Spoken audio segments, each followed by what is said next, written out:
Oh, Sarvadharmasthapakatvam Sarvadharmaswarupakaha Acharyanam Mahacharyo Ramakrishnaya Te Namaha. O establisher of all the faiths, embodiment of all the religions, the greatest teacher among all the teachers, O Sri Ramakrishna, my salutations to you. Namaste, Pranam.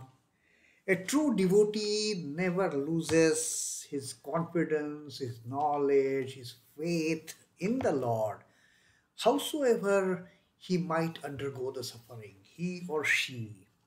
The devotees who are true devotees, they are so much in tune with their beloved that any amount of suffering doesn't disturb them, doesn't create any kind of a negative emotions in them.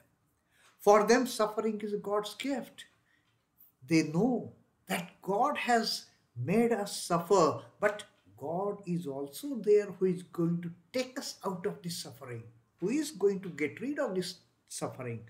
One day or the other, we will be out of this suffering. And this suffering is no suffering at all. It is the gift of our Divine Mother. She is playing with us. That is what a true devotee always reacts to the amount of suffering, to the amount of misery, to the amount of grief that he or she undergoes. And Sri Ramakrishna has given the most apt example of the Pandavas. How much they suffered throughout their life for that matter. They suffered the 12 years of Vanavas, of the exile in forest, of 1 year of Agyatavas, the 1 year remaining incognito. They should never be recognized by anybody that, oh, they are Pandavas, she's Draupadi, she is Kunti. The 5 brothers, their wife Draupadi and their mother Kunti, they were to remain hidden from the sight of the world. Nobody should recognize them as being Pandavas. So much they underwent, so much suffering they underwent, in spite of completion of that Vanavas and the Agyatavas, the living incognito for 1 year. Their sufferings never ended. But Pandavas never lost their confidence, never lost their faith, never lost their devotion, never ever lost their God realization. They were in the company of their beloved Sri Krishna. Any amount of suffering would not have bothered them at all, would not have made them frustrated, would not have made them dejected, would not have brought them under any grief. That was the greatest of the example that Sri Ramakrishna gave as far as the suffering of the devotees is concerned. No doubt, devotees always suffer, but for them the suffering is no suffering at all. And just while this talk was going on that day, Sri Ramakrishna's most beloved child, Narendra Datta, he entered the room along with another excellent devotee of Sri Ramakrishna, Captain Viswanath Upadhyaya. Captain Viswanath Upadhyaya was a regent of the government of Nepal. He was posted in Calcutta as a representative of the Nepalese government, interacting with the East India Company. And he was a great devotee of Sri Ramakrishna. He used to visit Sri Ramakrishna quite often, and spiritually quite an advanced soul. Spiritually advanced. He had good knowledge of scriptures. He was a learned person, no doubt about it.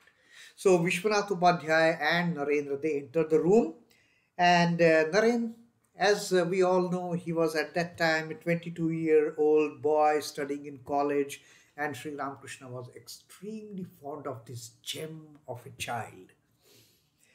They saluted the master and sat down. Master was very fond of Narendra's singing. Master himself a great singer. So master requested Narendra to sing, and Narendra started tuning in the drums. He began to tune the drums, but somehow Sri Ramakrishna felt that drums today, they are not sounding as good as the earlier times. So Sri Ramakrishna made a comment. Sri Ramakrishna says, the drums don't sound as well as before. Something was wrong in the humming sound of those drums according to Sri Ramakrishna. So he gave that comment that they don't sound as well as before. Captain Viswanath Upadhyaya, a spiritually advanced soul, he commented on this comment of Sri Ramakrishna with the spiritual perspective. Captain says, they are now full. The drums, as if they are now full. Therefore, they are quiet, like the vessel filled with water. When the vessel gets filled with water, you keep on pouring water into it, it doesn't make any sound. Only till the time the vessel is half filled, only till the time a person has half knowledge, only till the time a person has half devotion, that person will make great amount of noise. I know this, I know that, I am a great devotee. But when that vessel of knowledge, the vessel of devotion is completely filled, there is no sound from that devotee, that spiritual aspirant. Once he gets the complete knowledge, the devotee becomes silent. Once the person is totally under the spell of the devotion for the Lord, for the devotion of the mother, there is total silence. And the devotee would never say, oh, I am doing this, I am doing that to propitiate my divine mother, I am doing so much of japa, I am doing so much of meditation. Nothing of that sort. The person becomes silent. And then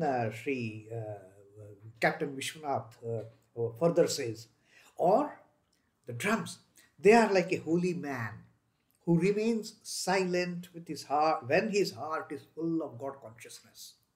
Now this spiritually advanced captain, he makes this comment on Sri Ramakrishna's comment that why the drums are not making sound as before.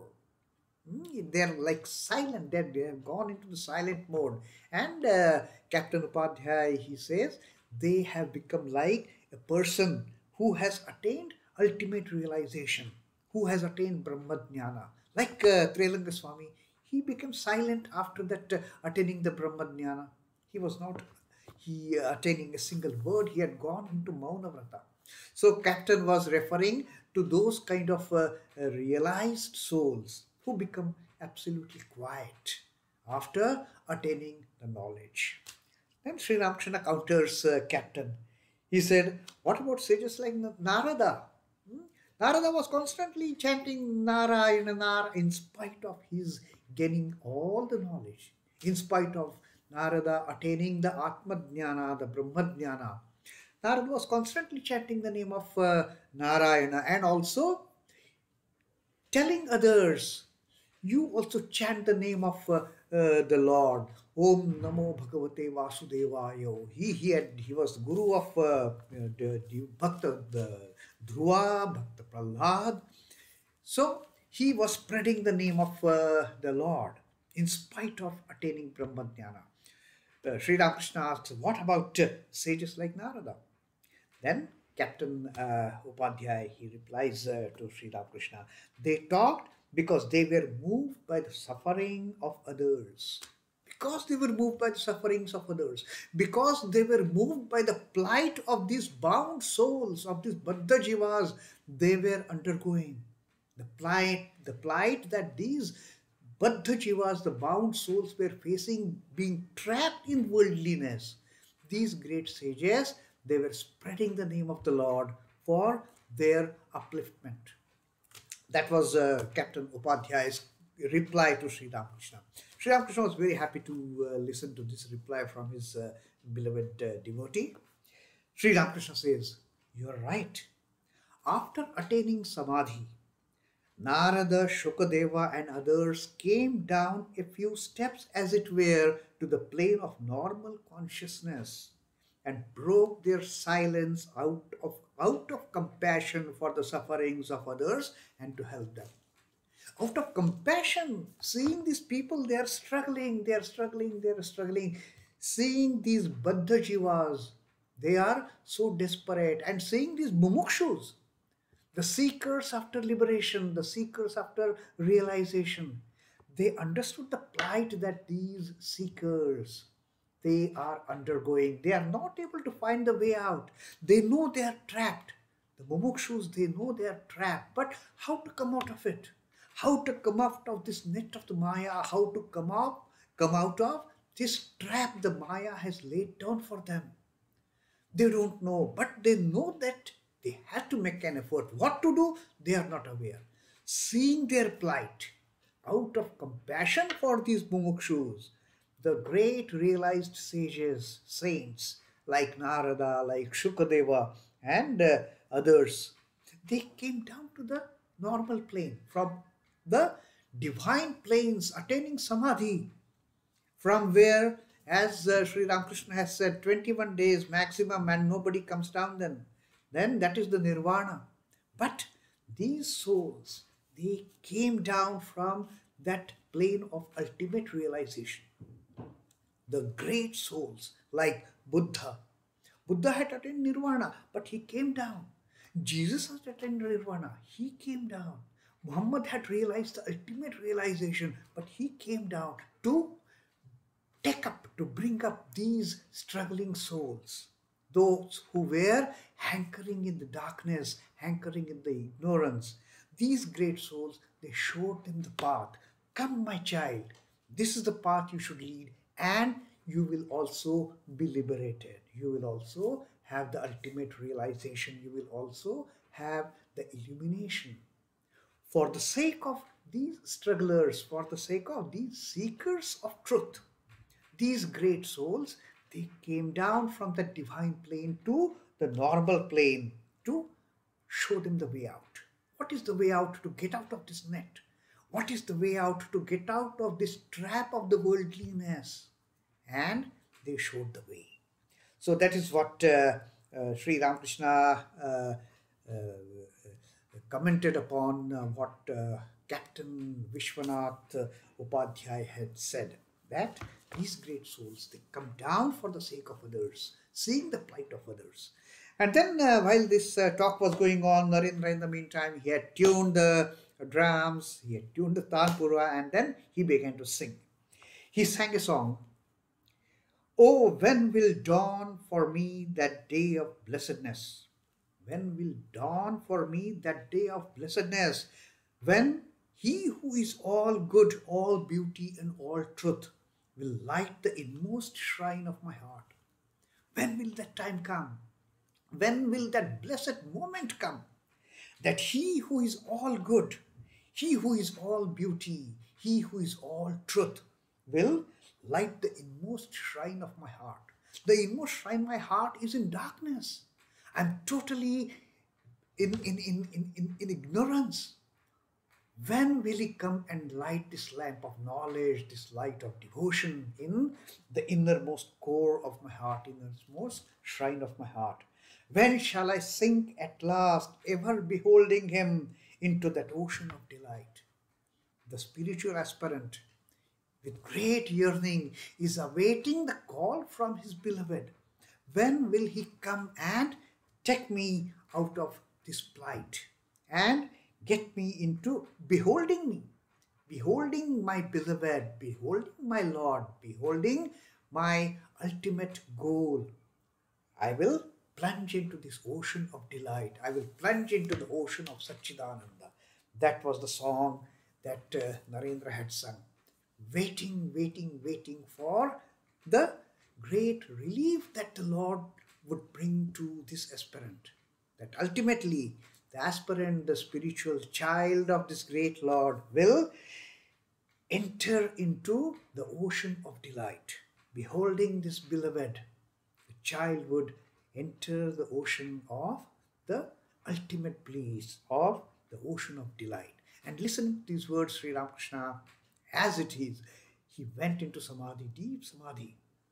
And all the devotees, they just started looking at Sri Ramakrishna motionless. There was absolutely no motion. He was facing east, and he was just out of this normal plane. He went into some other divine plane. His body was erect and his mind completely bereft of worldly consciousness. His breath had almost stopped. That was the condition that Sri Ramakrishna used to enter when he got into that ecstatic state of samadhi.